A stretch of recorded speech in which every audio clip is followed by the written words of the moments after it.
Williamson, author of The Subtle Art of Not Giving a Fuck, addresses his relationship with alcohol. Despite being a heavy drinker for most of his life, he made the decision to quit completely. While attempting to moderate his alcohol intake, Mark experienced prolonged negative effects, feeling physically and emotionally drained. Effects that are common after a blackout night, but were surprising to him after a simple glass of wine or two with dinner. If you've been a heavy drinker for multiple years, it can take 6 to 12 months for your system to actually entirely reset. For your brain to go back to the way it was, your internal organs to go back to the way they were. And I was like, God damn, I've been doing this basically since I was like 18, half my life, almost 2 decades. Yeah, it's incredible. It's incredible. It was, I'd say, within a few weeks, waking up with more energy, sleeping like a baby. And one of the things, I had cut back quite a bit before I quit completely. I'd say I'd cut back to drinking maybe 2-3 times a month. And when I drank, it was like just 2 or 3 glasses of wine.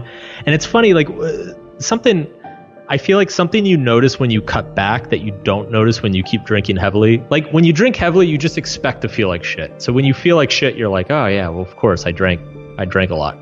But when you drink very moderately, it actually showed me how much it affects you. Like I would go out and have 2 glasses of wine with dinner, and not only would I feel maybe 20% worse the next day, I would feel 10% worse the day after that.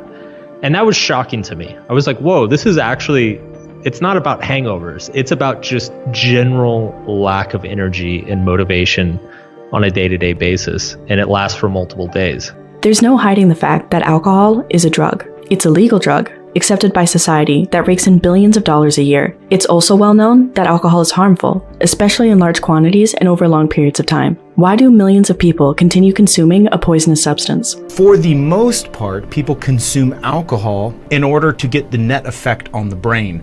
The overwhelming majority of people who consume alcohol, it's to help unwind or, celebrate the end of a day, or it's hard to deal with the stress at the end of the day. It's usually a mechanism to take you out of a less ideal place and bring you into a more relaxed, ideal place. Alcohol really is a good drug for coping with anxiety. That's why people use it. So it does too. If you really like alcohol, it does 2 things to you. It makes you more extroverted and enthusiastic while you're on the ascending limb of the blood alcohol curve, which is why you have to keep drinking once you start. Because if you plateau, that goes away. So you got to keep drinking. Okay, so that's one thing. It makes you more enthusiastic and more full of positive emotion. And the second thing it does is reduce anxiety. Yeah. And so if you are a bit more socially anxious, and you also have that positive response to alcohol, which everyone doesn't have, by the way, then it's a great drug. But the problem is it's a great drug for the moment. Right. Right. There's consequences. Yeah, this sounds when it's not great. Well, it also, alcohol is an interesting drug because it actually doesn't make people stupid. This has been tested. Like alcohol, people who are drunk will take far more risk. And you might say, well, that's because they're too stupid to understand the risk. It's like, no, they're not. If you ask them about the risk when they're drunk, they can outline it perfectly. What it stops them from doing is caring about the risk.